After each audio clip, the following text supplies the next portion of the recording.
Salut et bienvenue dans cette autre vidéo dans laquelle je vais vous introduire les fonctions si imbriquées. Dans la vidéo précédente, je vous avais introduit les fonctions si dans les cas les plus simples possibles. Dans cette vidéo, nous allons vous montrer comment utiliser simultanément les fonctions si imbriquées et puis les fonctions et. Donc, j'introduis à la fois les fonctions si imbriquées et puisque ces deux conditions sont presque utilisées ensemble lorsqu'on veut utiliser la fonction si imbriquée. Alors, la dernière fois, vous avons montré comment on peut générer le résultat de la décision du jury en se basant sur la moyenne des élèves. Donc, nous avons appris comment est-ce qu'on pouvait générer la variable, la décision succès ou échec selon que la moyenne est supérieure ou égale à 10 ou alors inférieure à 10. Dans cette vidéo, nous allons vous montrer comment pouvoir insérer la mention de l'élève. Dans le cas où la moyenne est inférieure strictement à 10, on va considérer que l'élève a échoué, donc ou pas échec, donc on va maintenir cette condition, la même que la fois précédente. Dans le cas où l'élève aura une moyenne comprise entre 10,00 et 11,99 ou alors moins de 12, on va considérer que l'élève a une mention assez bien. Dans le cas où l'élève aura une moyenne comprise entre 12 et 14, on va considérer que l'élève a une mention bien. Dans le cas où l'élève aura une moyenne comprise entre 14 et 16, nous allons considérer que l'élève a une mention très bien, et au-delà, on va considérer que l'élève est excellent, tout simplement. Et donc, nous aurons besoin d'utiliser les fonctions si, parce qu'à chaque fois qu'une condition si sera vérifiée, il y aura plusieurs autres conditions si qui devront être vérifiées pour que, voilà. Donc, pour pouvoir le faire, nous allons saisir le symbole égal dans notre symbole, dans notre cellule correspondante sur Excel, et nous allons taper si, et comme la dernière fois, nous allons sélectionner la fonction si. Et donc, la première étape, c'est de sélectionner le test logique. Donc, si, donc, colonne A, ligne 2, voilà, qui est la moyenne. Nous allons taper strictement inférieur à 10, donc Alt, ALT. Maintenant, et puis, saisissons 60 au moyen du clavier numérique.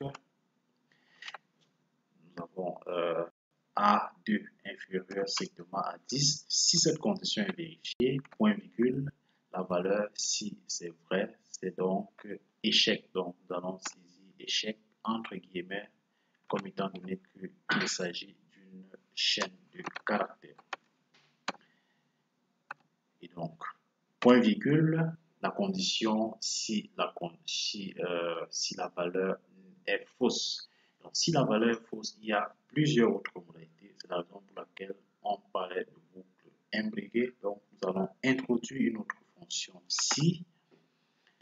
Voilà, donc si au lieu d'avoir si c'est supérieur à 10, c'est supérieur ou égal à 10, il y a plusieurs autres conditions. C'est la raison pour laquelle nous introduisons une boucle imbriquée.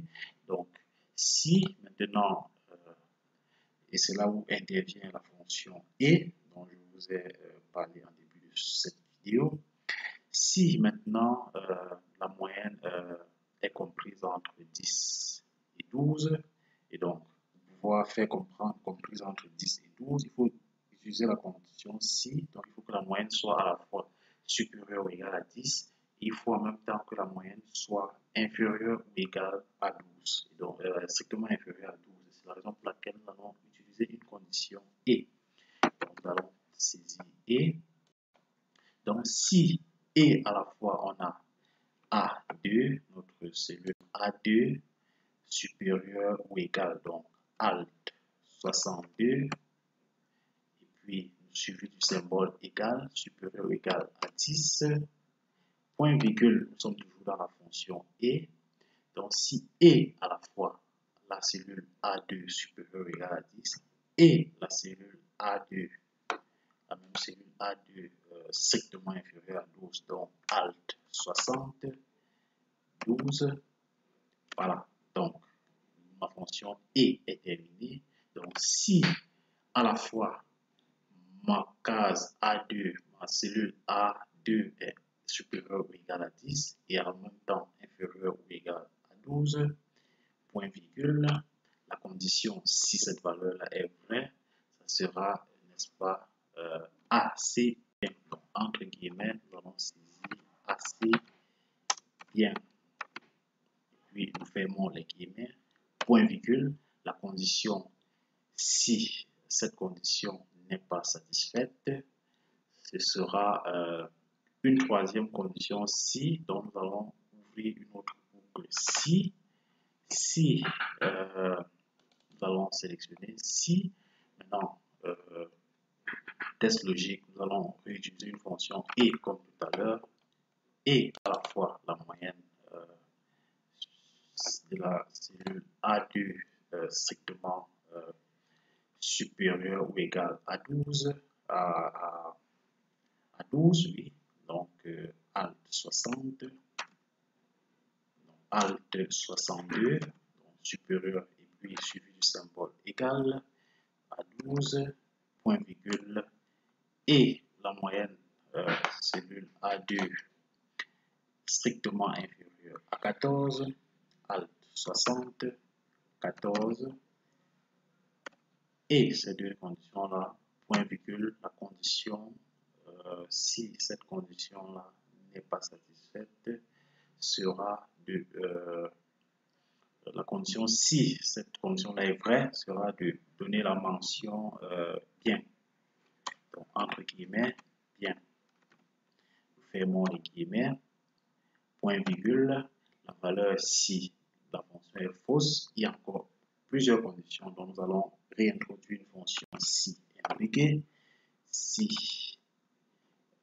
test logique moyenne A2, nous allons sélectionner la cellule A2, nous allons d'abord préalablement saisir la fonction et, donc puisqu'il y a deux choses qu'il faut vérifier, et à la fois la cellule A2 alt 62, donc supérieur ou égal à 14, et donc point virgule cellule A2 strictement alt 60 inférieur strictement à 16.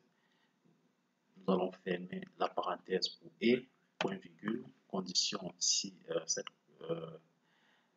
condition logique là est valeur, si cette condition logique là est vérifiée, ce sera très bien, entre guillemets, nous allons saisir tout simplement très bien. Et donc la dernière condition, ce sera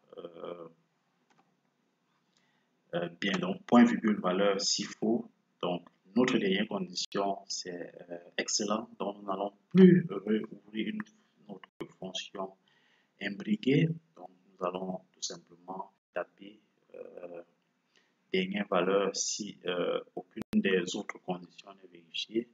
On va considérer tout simplement que l'élève est excellent, nous allons saisir excellent entre guillemets.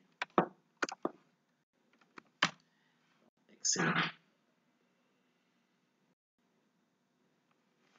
Nous allons fermer les guillemets, nous allons faire une première parenthèse pour notre dernière condition si. Nous allons fermer une autre parenthèse pour notre avant-dernière condition, fermer une autre parenthèse pour la précédente, et donc fermer une autre parenthèse, et ce sera la dernière pour notre première fonction si. Et donc, cliquez sur Entrée. Vous voyez bien que ce premier élève a la mention assez bien. Donc, nous allons tout simplement tirer notre formule vers le bas pour pouvoir avoir les mentions des différents élèves telles que définies dans notre formule qui a été bien conçue là-haut. Donc, nous allons mettre la flèche à l'extrême droite en bas de notre cellule sélectionnée et puis tirer notre formule vers le plus en bas jusqu'à la dernière ligne de notre feuille. Voilà, donc là les différentes dimensions de nos élèves. On a celui-ci qui a le premier élève qui a une moyenne comprise entre 10 et 12, mention assez bien, 0 et 6, 6,58, échec tout simplement, 14, mention très bien, 16 et plus, excellent, 9, échec, 17, excellent, échec, échec, très bien. Donc, vous voyez que ce qui a été programmé, ce sont les différentes mentions. Et puis, vous pouvez être dans une situation où vous avez des milliers de cas comme ça à traiter. Et vous voyez donc l'importance de pouvoir implémenter les fonctions si et simultanément dans les classeurs Excel. Et donc, c'était tout pour ce tutoriel. Nous espérons qu'il vous a été utile dans la compréhension des fonctions si imbriquées et puis des fonctions et. Nous vous donnons rendez-vous très prochainement dans de nouvelles aventures.